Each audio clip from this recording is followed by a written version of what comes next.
Всем привет, друзья! Это первый выпуск моего проекта о Первой Республике Армения. На сайте, ссылка в описании, вы сможете найти все видео по этой теме, а также краткие исторические статьи, которые пересказывают содержание видео в текстовом формате.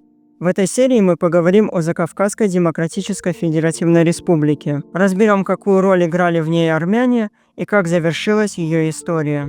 Если вам нравится проект, то поддержите его лайком и подпиской. А также вы его можете поддержать материально через Boosty для стран СНГ, через Patreon для иностранных зрителей или одноразовым донатом через Donation Alerts. Приятного просмотра! В 1914 году началась Первая мировая война, в которой Россия выступила на стороне Антанты. Позже Османская империя объявила войну России, что привело к открытию нового фронта – Кавказского. Русская армия при поддержке армянских частей заняла крупные города Эрзурум, Трабзон и Ван. Однако революция в России и распад русской армии оставила Закавказье 1 на 1 с Османской империей. Российский политик Павел Милюков описал события 1917-18 годов за Кавказскими горами как балканизацию Закавказья. Эта территория, ранее единая часть Российской империи, сначала отделилась от России, а затем распалась на враждующие районы. Отделение от России происходило с ноября 1917 года по апрель 1918 года. Затем последовало разделение Закавказья. Армяне неохотно приняли эти шаги. Под угрозой турецкого наступления Закавказье было вынуждено объявить независимость и направить делегацию в Батум, стремясь заключить мир с Османской империей. Но не все так просто. 14 апреля возобновились боевые действия. Линия фронта изменилась. Если в феврале она проходила от Трапезунда до Эрзинджана и Вана, то сейчас турецкая армия теснит наспех сформированные армянские и грузинские части. Кавказская армия направила грузинские войска генерала Габаева, чтобы воспрепятствовать вторжению турок в Батум, и приказала корпусу Назарбекяна удерживать позиции Энгиджа, Новоселим, Текнис к западу от Карса. 6 тысяч армян обороняли эту линию и крепость Карс под командованием генерала Деева, который имел почти 1000 пушек и тяжелую артиллерию. Вихиб Паша перевел штаб 3-й армии в Трапезунд и развернул 37-ю дивизию 2-го корпуса против Батума, а также направил до 15 тысяч солдат из других дивизий против армянских позиций под Карсом. Энвер Паша усилил 3-ю армию подразделениями с других фронтов. Так как поступали сообщения о приближении османов к столице Закавказья, многие армяне, в том числе беженцы, бежали на Северный Кавказ, в то время как другие готовились эвакуироваться. Спокойное поведение грузин контрастировало с беспокойством армян. Зураб Авалов, вернувшийся в апреле 1918 года, отмечал: «Армяне Тифлиса опасались прихода турок. Многие уходили на север, и мы встречались с ними на военно-грузинской дороге. Несмотря на это, в Тифлисе оставались спокойствие и радость».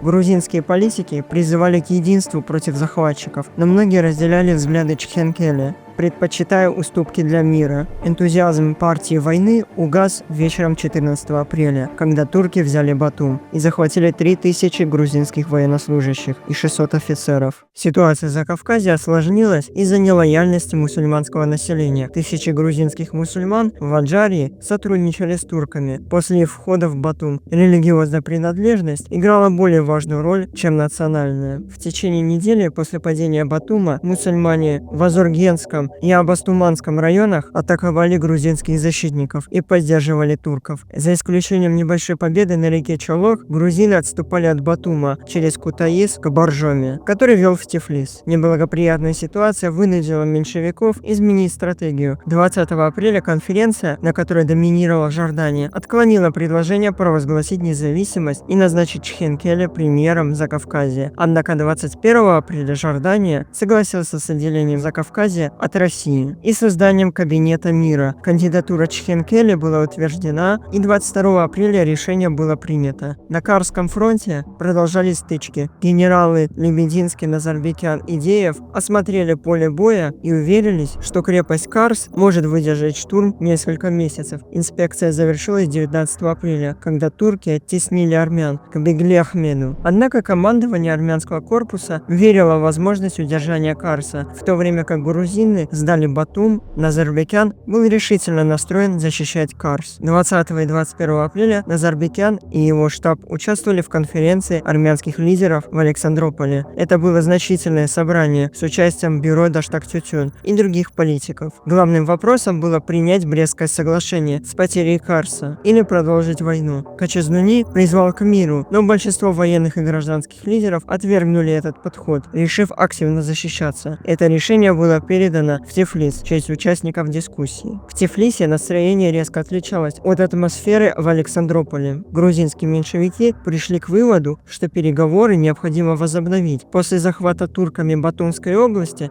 сопротивляться казалось бессмысленным. Чхенкеле предвидел необходимость переговоров и договорился с Рауфбеем перед отъездом из Трапезунда. Вернувшись в Тифлис, он продолжал переписку с Вихип Пашой, который подтвердил, что переговоры могут начаться после прекращения враждебных действий и выхода из Карса, Ардагана и Батума. Чхенкеле оказался самым реалистичным политиком Закавказья. Он понимал политические реалии и был готов подчиниться требованиям времени. В отличие от теоретиков, таких как Жордания или Церетели, Чхенкеле стал самым эффективным грузинским лидером 1918 года. Политика провозглашения независимости была окончательно принята Сеймом 22 апреля. На историческом заседании Даштак-Тютюн столкнулась с двумя вариантами. Она могла остаться верной ориентации на Россию и продолжить войну в одиночку, или смириться с реальностью и принять требования Османской империи о создании независимого Закавказья, как предусмотрено в Брестском соглашении. Несмотря на привлекательность второго варианта, армяне не могли противостоять туркам и не могли позволить себе разделить судьбу с другими народами Закавказья. Единственный шанс для выживания армян заключался в совместной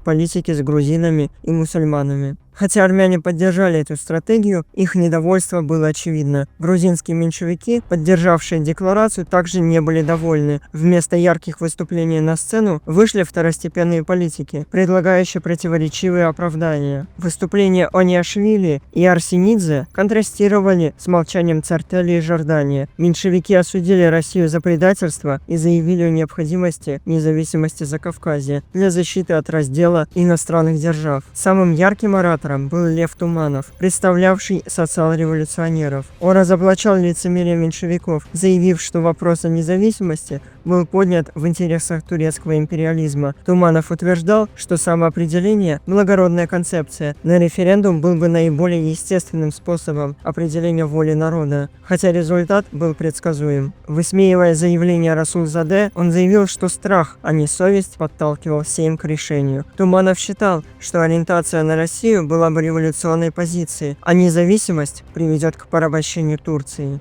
Иван Лорд Кипанидзе, представлявший грузинских социал-революционеров, не согласился с Тумановым. Он утверждал, что Закавказье, не получив поддержки от России, должно было стать суверенным государством, вести переговоры с центральными державами и иметь право побежденной нации. После выступления остальных фракций Даштак-Тютюн нарушил молчание, а Ванес Качазнуни заявил, что его партия осознает ответственность и согласна провозгласить отдельное правительство. Спикер предложил провозгласить Закавказье независимой федеративной республикой, и большинство проголосовало за. Однако события следующего месяца показали, что Закавказье не стало ни независимым, ни демократичным государством. На заседании 22 апреля Чхенкеле сообщил о трапезунских переговорах, объяснив, что отказ мусульман Закавказья воевать против Турции следует рассматривать объективно, как и невозможность христиан повернуть оружие против России. Сейм поручил продолжить мирные переговоры, а для этого нужно было заменить военный кабинет на кабинет мира, возглавить который должен был Чхенкеле. С 23 по 26 апреля, пока кабинет не был утвержден, в Закавказье не было официального правительства. Чхенкеле, став премьером, взял на себя функции главы государства и министра иностранных дел, приказав армянским войскам прекратить боевые действия и сдать Карс без боя. Это решение было скрыто от дашнаков и армянских лидеров. Когда оно стало известно, оно вызвало бурные споры, и Чхенкеле обвинили в предательстве. Однако его действия можно оправдать следующими причинами. Первое. Он был обязан возглавить государство, поскольку другого органа власти не было. Второе. Сейм поручил возобновить мирные переговоры, готовясь к обороне. Третье. Переговоры означали признание границ, определенных Брест-Литовским договором. Четвертое. Армяне признали неизбежность отказа от Карса и других территорий за пределами границ 1877 года.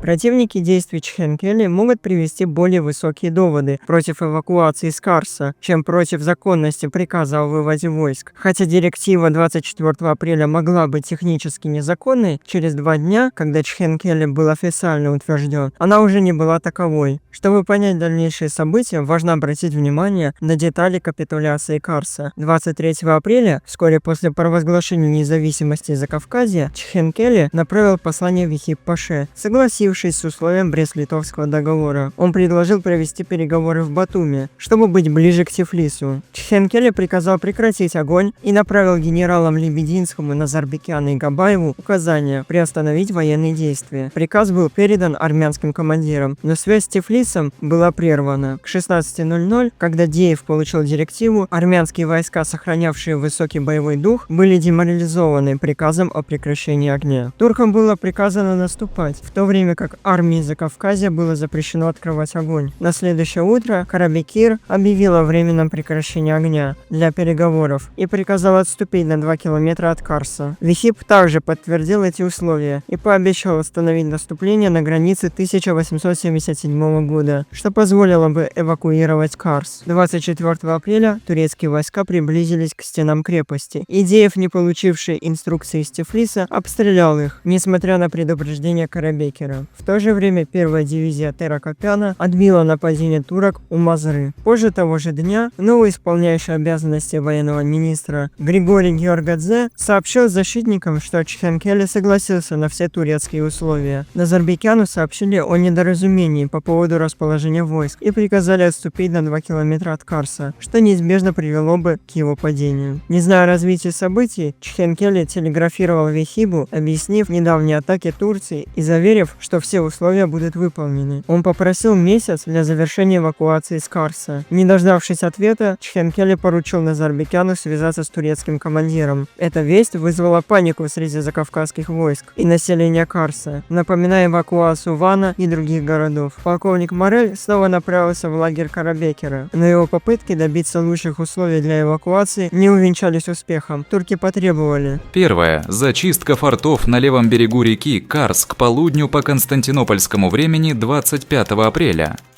Второе. Эвакуация оставшихся фортов и города к вечеру 25 апреля.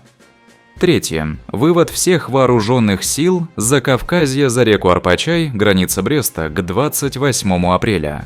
Морель попросил дополнительные дни для упорядоченной эвакуации, но Карабекир отклонил просьбу. Узнав о новых инструкциях тифлисского правительства, Морель согласился на условия турок. Ситуация, когда Чхенкели был в Тифлисе, Вихип в Батуми, Назарбекян в Александрополе, Деев в Карсе, Морель и Карабекир в турецкой штаб-квартире, достигла пика 25 апреля. Вихип, вероятно, нашел последнее сообщение Чхенкели забавным, поскольку оно содержало следующие просьбы. Первое. Вывести турецкие войска с оккупированных территорий в Кутаисской и Тифлисской губерниях одновременно с освобождением Карса закавказскими войсками. Второе. Дайте как минимум 7 дней на эвакуацию из области Карс. Третье. Дайте 2-3 дня на то, чтобы очистить саму крепость. Четвертое. Предоставьте 1 полный месяц на переброску военных материалов из Карса за новые границы. Пятое. Согласитесь на вывод всех правительственных, железнодорожных, санитарных и инженерных средств снабжения. Шестое. Разрешите Закавказью контролировать железную дорогу до Александрополя на время эвакуации.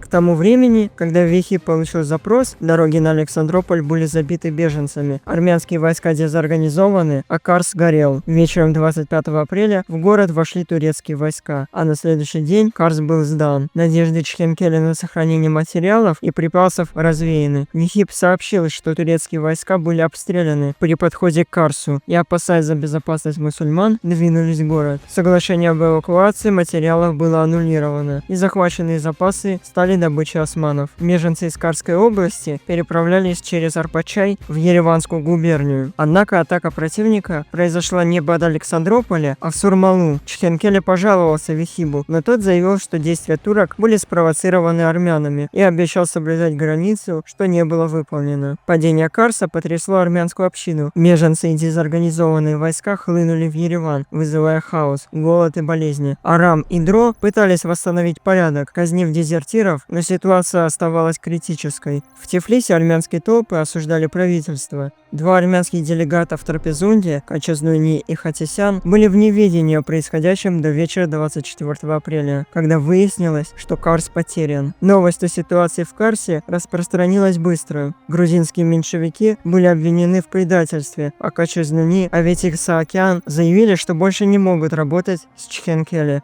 Даштактютюн потребовала его отставки, что вызвало кризис, угрожавший распадом Закавказской республики. Лидеры меньшевиков провели срочные консультации с дашнаками, включая Качазнуни и Хатисяна, выразив возмущение действием Чхенкеле, но заявив, что армяне должны оставаться в правительстве. Когда Даштактютюн отклонил предложение о сотрудничестве, меньшевики предложили отстранить Чхенкеле, если новым премьером станет армянин, предпочтительно Качазнуни. Это создаст дилемму: если Качазнуни станет премьером, татары выйдут из федерации, что приведет к наступлению турок. После напряженных переговоров Даштактютюн неохотно согласилась участвовать в новом правительстве, но лидеры партии полностью осознавали последствия того, что кабинет возглавит армянин. У них не было иного выбора, кроме как продолжать, понимая, что сотрудничество даже в таких условиях имеет важное значение для выживания республики. Экономические и политические факторы определили политику кайзера Вильгельма в Закавказье. После 3 лет войны ресурсы Германии истощились, а Кавказ стал важным источником сырья. Людендорф и Гинденбург подчеркивали значимость Германии от нефти, меди и хлопка региона. Людендорф оправдывал стремление к контролю над частью Закавказья, заявив: «Мы получили возможность получить доступ к кавказскому сырью независимо от Турции и получить влияние на эксплуатацию железной дороги, ведущей в Тифлис.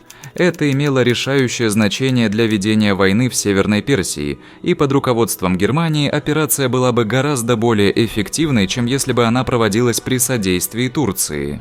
Экономические факторы повлияли на отношение Германии с советским правительством. Велись секретные переговоры об регулировании на Кавказе. Германия давила на советскую Россию, чтобы та признала отдельность Закавказья, в то время как Совнарком стремился сохранить контроль над Баку. Полное соглашение было достигнуто в конце августа 1918 года, но условия были согласованы к лету. Германия позволяла Советской России сохранить Баку в обмен на долю нефти и контроль над частью западного Закавказья. Турецкая оккупация Баку могла бы нарушить Брест-Литовский мир, чего Германия хотела бы избежать. Если бы Россия признала интересы Германии в Западном Закавказье, Совнаркому пришлось бы согласиться на независимое правительство Тифлиса. После приезда в Москву фон Мирбах предложил посредничество. Несмотря на протесты Чичерина, он согласился на посредничество Германии, и 22 мая фон Мирбах сообщил, что на переговорах будет присутствовать представитель правительства Чхенкеле Мачабели. Место переговоров – Киев, где уже шли обсуждения между Украиной, Россией и Германией. Чичерин подтвердил согласие, но подчеркнул, что участие Советского Союза не равносильно признанию Закавказья. Неясно, привели бы переговоры к соглашению, поскольку через 3 дня так называемого закавказского правительства прекратило свое существование. Напряженные отношения Германии и Турции не остались незамеченными для представителей Закавказья в Батуми. Понимая, что Германия пытается ограничить действия Турции, Чхенкеле настаивал на участии всех центральных держав в переговорах. Качазнуни и Хатисян обратились за помощью к фон Лассову, но тот признал ограниченность своих возможностей. Когда турки потребовали контроль над железной дорогой в Джульфу, он посоветовал армянам подчиниться и пообещал сообщить правительству о нарушениях Брест-Литовского мира. 20 мая Армянский национальный совет направил делегацию с Аганджаняном и Заграбяном для переговоров с фон Лоссовым. Они заявили о намерении Турции захватить Армению и вокруг Еревана. После чего фон Лоссов передал просьбу Германии Германии о защите послу Бернсторфу и в Министерство иностранных дел в Берлине. Батумская конференция зашла в тупик. Халил настаивал на принятии проекта договора от 11 мая, в то время как Чхенкеле требовал, чтобы Брест-Литовский мир стал основой для дальнейших переговоров. 19 мая фон Лоссов предложил посредничество, что, казалось, могло привести к миру. Однако заседание было омрачено разногласиями и обвинениями. Армяне требовали принятия предложения немедленно, настаивали на консультациях с Халилем. Хатисян возражал, утверждая, что Закавказье может действовать без согласования с противником. В ходе дебатов Гаджинский потребовал ясности в отношении секретных действий Чхенкеле, а Расул-Заде заявил, что его держали в неведении. Обсуждение затянулось, но в конце концов было принято решение согласиться на посредничество Германии. Азербайджанские делегаты информировали турок о ходе конференции, что подчеркивало их тесные связи с врагом, несмотря на принадлежность к Закавказью.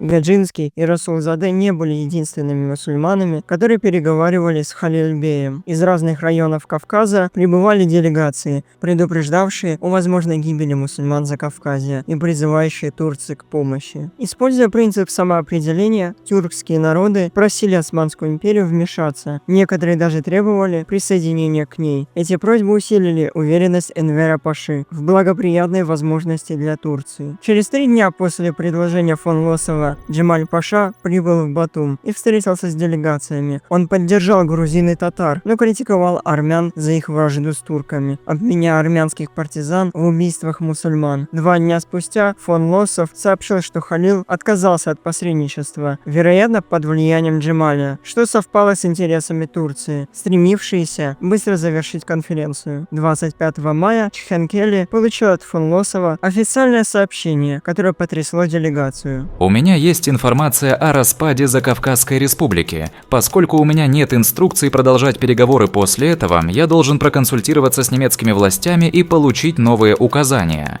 Я уезжаю из Батума на немецком пароходе Минна Хорн.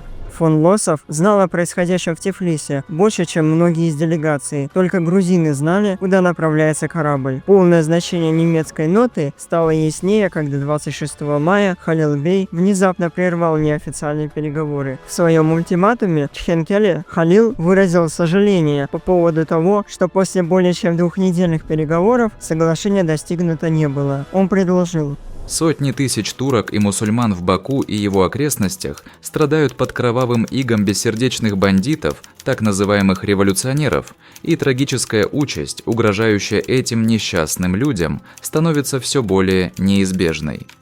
Аналогичным образом мусульмане по всему остальному Кавказу подвергаются невообразимым преступлениям.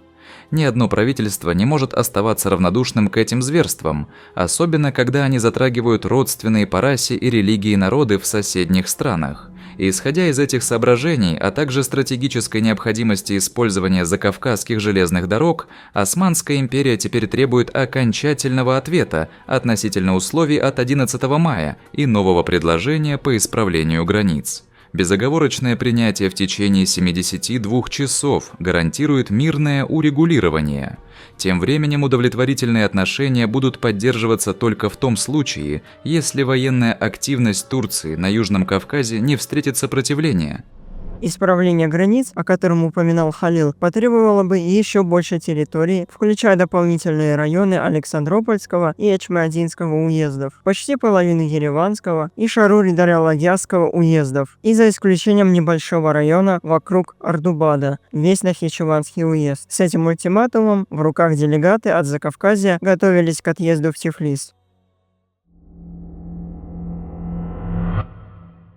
В этот критичный период делегаты от каждой национальности были в первую очередь озабочены выживанием своего народа. Для татар это означало тесное сотрудничество с османами и поддержку дальнейшего турецкого наступления. Для армян ситуация была тяжелой, поскольку гибель казалась неизбежной. Единственная надежда на спасение заключалась в сомнительной способности Германии сдержать своего турецкого союзника. Германия также стала решающим фактором в усилиях грузин сохранить свои позиции. Федерации. Однако для этого потребовалось бы разорвать связи с армянами, поскольку было ясно, что Армения обречена, и Грузия не могла бы позволить себе погибнуть вместе с ними. Следовательно, Грузии стало необходимо заручиться защитой Германии и отделиться от распадающейся Закавказской Федерации. К тому времени, когда фон Лосов покинул Батум в ночь на 25 мая, грузины сделали первый шаг, а к тому времени, когда турецкий ультиматум был предъявлен, на следующий вечер второй шаг уже был сделан. К 1918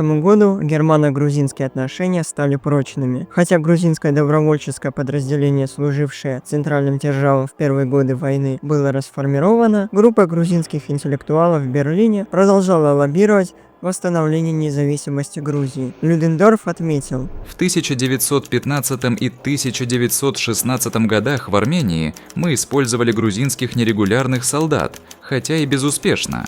Благодаря этому мы установили контакты с влиятельными грузинами. Я приветствовал эти отношения, как и обращение Грузии за защитой от Германской империи. Когда в середине мая фон Мирбах предложил посредничество между Совнаркомом и правительством Чхенкеля, князь Георгий Мачабели, член группы грузинских эмигрантов в Берлине, был определен в качестве представителя Закавказья. Взаимная выгода от грузино-немецкого взаимопонимания стала очевидной. 14 мая, через 3 дня после первого заседания Батумской конференции, Национальный совет Грузии уполномочил Жорданию возглавить специальную миссию для переговоров с фон Лосовым. Германии следовало попросить распространить защиту на Грузию, направить вооруженные силы на Кавказ, освободить, вооружить и репатриировать грузинских солдат, попавших в плен в составе российской царской армии, и оказать дипломатическую поддержку Грузии. Батум стал центром секретной деятельности. Чхенкеле также провел частые переговоры с фон Лосовым и поручил грузинскому советнику Зурабу Авалову совместно с фон Визендонком разработать несколько соглашений. Дневник Авалова содержит отчет об этой тайной дипломатии, о том, как под бдительным присмотром представителей Османской империи и негрузинского Закавказья в Батуме были приняты необходимые меры. По словам Авалова, Жордания вернулся в Батум 21 мая. В ходе откровенных бесед с членами немецкой делегации позиция Грузии была подготовлена.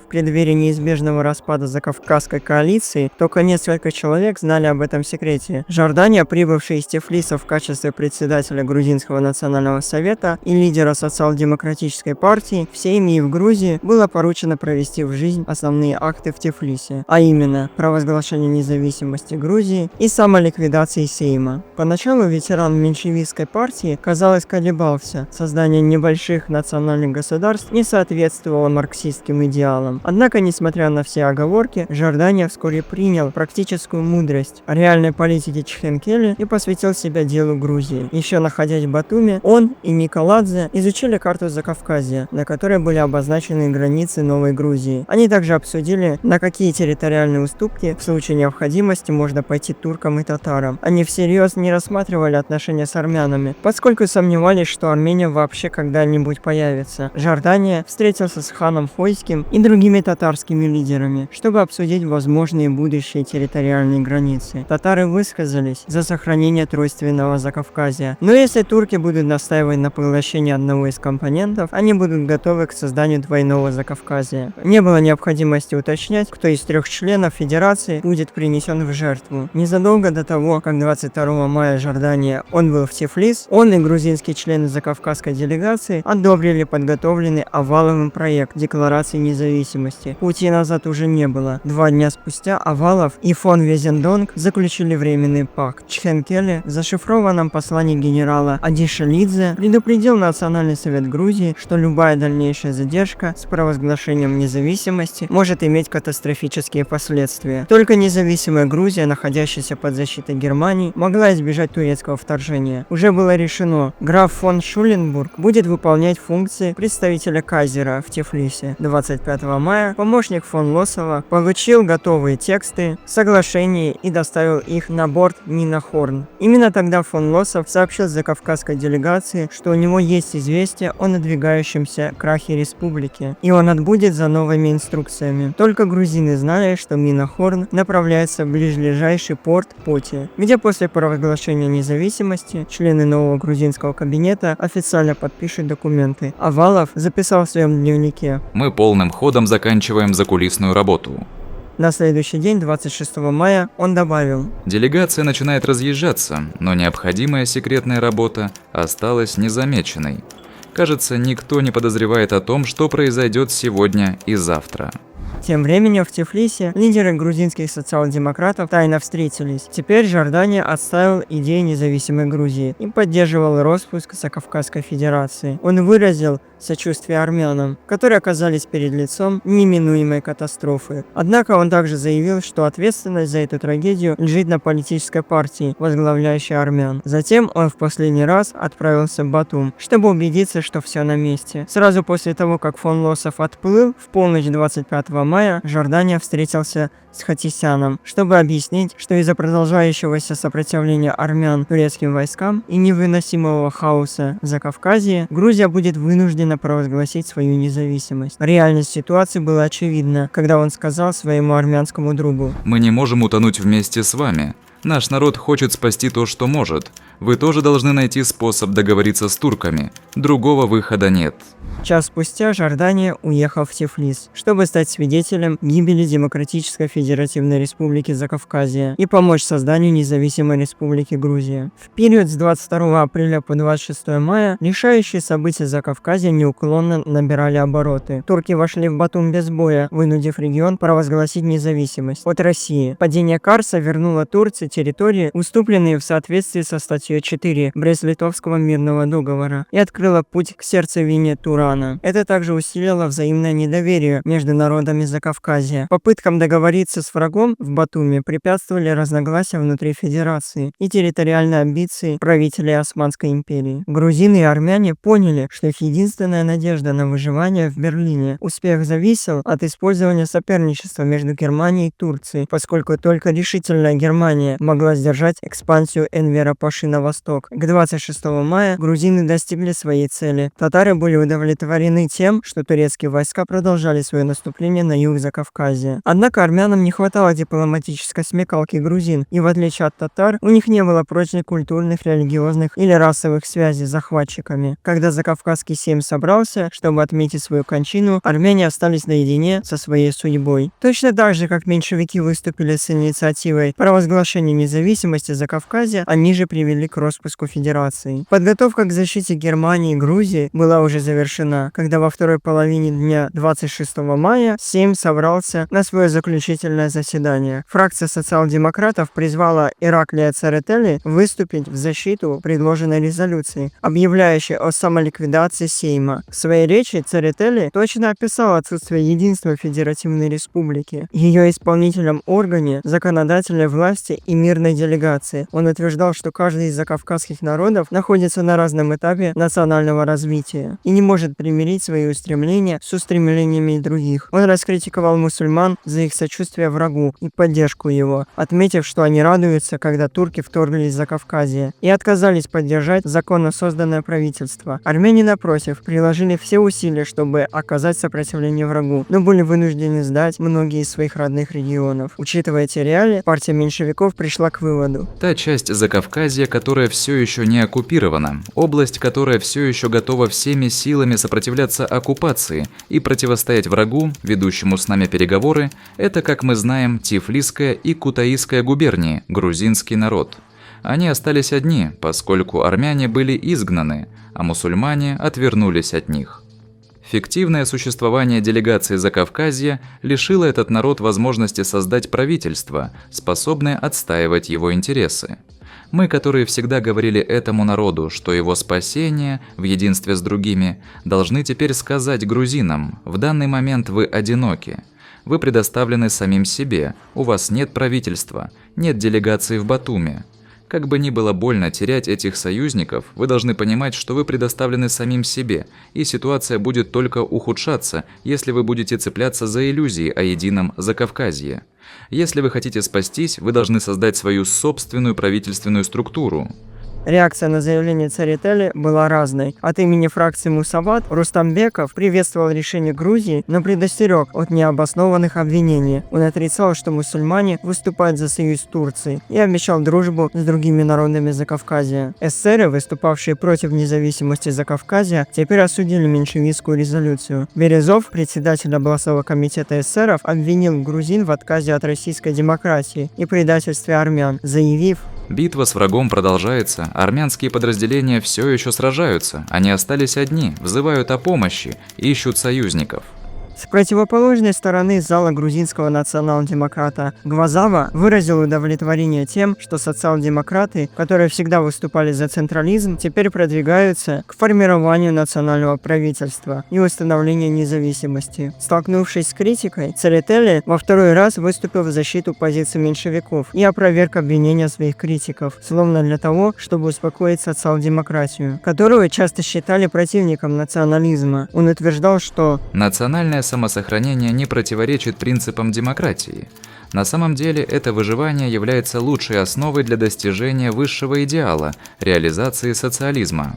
После выступления законодательный орган совершил свой заключительный акт, приняв резолюцию, поддержанную меньшевиками. Поскольку между народами, создавшими Закавказскую республику, возникли принципиальные разногласия по вопросам войны и мира, и поскольку стало невозможным установить единый авторитетный порядок, выступающий от имени всего Закавказья, Сейм подтверждает распуск Закавказья и слагает с себя полномочия. В 3 часа пополудни 26 мая 1918 года Демократическая Федеративная Республика Закавказья прекратила свое существование. Чхеидзе разослал некролог в столице 18 стран. Многие грузинские депутаты из ныне несуществующего Сейма остались в зале, поскольку менее чем через 2 часа там должен был собраться Национальный совет Грузии. Незадолго до 5 часов председатель совета Ной Жордания призвал собрание к порядку, поприветствовав членов и нескольких почетных гостей, включая графа фон Шуленбурга и высшее духовенство Грузинской Православной Церкви. Жордания рассказала о событиях, приведших к падению одного правительства и неизбежному появлению другого. Он объяснил, что Грузия должна спасти себя от нынешнего кризиса, и как только это произойдет, она поможет другим. Тысячи армян, проживающих в Грузии, будут защищены новой республикой, точно так же, как их и предки были защищены грузинскими царями. Придерживаясь тщательно спланированного графика, Национальный совет не терял времени на риторику. Жордания немедленно призвал к зачитыванию акта независимости Грузии. Декларация учреждала независимую демократическую республику, которая должна была сохранять нейтралитет в международных конфликтах, развивать дружеские отношения со своими соседями, гарантировать гражданские и политические свободы для всех граждан и обеспечивать защиту различных национальностей. Грузинское руководство единогласно одобрило этот закон, и Временное правительство назначено исполнительным комитетом Совета. Но Рамишвили стал первым председателем правительства и министром внутренних дел, в то время как Акакий Чхенкеле, который уже продемонстрировал свою компетентность, стал министром иностранных дел. Грузия теперь была на пути к спасению. Немецкие солдаты, захваченные в плен во время Первой мировой войны и интернированные в Грузии, уже были освобождены и тренировались во дворе шведского консульства. Сразу после провозглашения независимости Грузии генерал фон Кресс приказал этим людям занять стратегически важные пункты в городе и выставить пикеты вдоль железной дороги. Над Тифлисом был поднят немецкий флаг. Председатель правительства Рамишвили быстро отбыл поездом в Поте. По пути к нему присоединились Чхенкеле и другие грузины, вернувшиеся из Батума. В Поте генерал фон Лосов ждал их на борту судна Минахорн, где 28 мая было подписано Временное соглашение об урегулировании предварительных взаимоотношений между Германией и Грузией. Правительство Германии признало Республику Грузия и признало ее юрисдикцию над территорией, определенной в Брест-Литовском договоре. Таким образом, желанные Турцией западные территории Тифлисской и Кутаисской губернии были признаны частью Грузии. В обмен Германии было разрешено использовать железные дороги для переброски войск и снабжения, а также управлять железнодорожными станциями и портом Поти. Другие положения предусматривали обмен дипломатическими представителями и подписание официального договора как можно скорее. Были также заключены дополнительные соглашения, призванные удовлетворить удовлетворить интерес Германии к грузинскому сырью. Перед тем, как Чхенкеле, Николадзе, Авалов и другие национальные лидеры отплыли вместе с фон Лоссовым в Констанцу, генерал заверил их, что как только они окажутся в Берлине, правительство Германии будет сотрудничать в обеспечении признания Грузинской республики Россией. Амоа Ганжелян, прибывший в Поти незадолго до отъезда, был приглашен фон Лоссовым присоединиться к группе, направляющейся в Берлин. Оказавшись там, они могли бы представить дело Армении более влиятельным властям. Армения, опустошенная вторжением, переполненная беженцами и испытывавшая нехватку легкодоступных ресурсов, не могла немедленно получить защиту Германии, но в Берлине можно было чего-то добиться. Мусульмане Закавказья не были обеспокоены распадом Сейма. Менее поспешный, чем грузины, Мусульманский национальный совет собрался в Тифлисе 27 мая и одобрил предложение провозгласить Восточное и Южное Закавказье независимым государством. На следующий день было объявлено об официальном акте о создании Азербайджанской республики. Татар стали называть азербайджанцами. По ряду причин они оказались в наиболее выгодном положении среди народов Закавказья. Они были не только самыми многочисленными и широко распространенными, но им нечего было бояться турецкого вторжения. Напротив, они выиграли. Подавление армянских вооруженных формирований, уверенность в том, что Нагорный Карабах станет частью Азербайджана, и контроль над Баку, природной столицей республики, зависело от поддержки Турции. В то время как грузины и азербайджанцы укрепляли свои республики, армянские лидеры оказались не готовы к распаду Закавказской Федерации. Первыми их действиями стали взаимные обвинения. В ночь на 26 мая Национальный совет обвинил меньшевиков в предательстве и осудил независимость Грузии. Но никаких решительных шагов предпринято не было. Социал-революционеры и беспартийные возражали против независимости, опасаясь турецкого контроля, тогда как социал-демократы и популисты настаивали, что альтернативы нет. Дашнаки были расколоты. Аветис Агаранян, Рубен Терминасян и Арташес Бабалян выступали против независимости, а Симон Вратян и Хачатур Карджикян поддерживали ее. Вопрос отложили. В ту же ночь дашнакское руководство в Тифлисе решило, что Совет должен переехать в Ереван и взять власть в свои руки. Качазуни и Хатисян, вернувшись из Батума, подчеркнули, что выживание возможно только через независимость и мир с Турцией. 28 мая, после объявления независимости Азербайджана, Совет отправил Хатисяна, Качазуни и Пападжаняна в Батум для переговоров о мире от имени Независимой Республики Армения. Официальное заявление откладывалось. Только 29 мая на экстренном заседании дашнакских лидеров было решено провозгласить республику и назначить Аванеса Качазуни премьер-министром. Однако декларация Совета от 30 мая избегала слов «независимость» и «республика». Полное признание Республики Армения последовало лишь после военных успехов под Ереваном и подписанием Батумского мира. Путь к независимости армян был трагичен. Республика возникла неожиданно, под давлением внутренних и внешних факторов. Веками живя под чужим владычеством, армяне терпели несправедливость, но с подъемом национализма обратились к протестам и революции. В итоге на землях Армянской области, созданной в 1828 году, в 1918 году возникла республика. Однако это был лишь первый шаг на пути полном новых испытаний. Продолжение следует.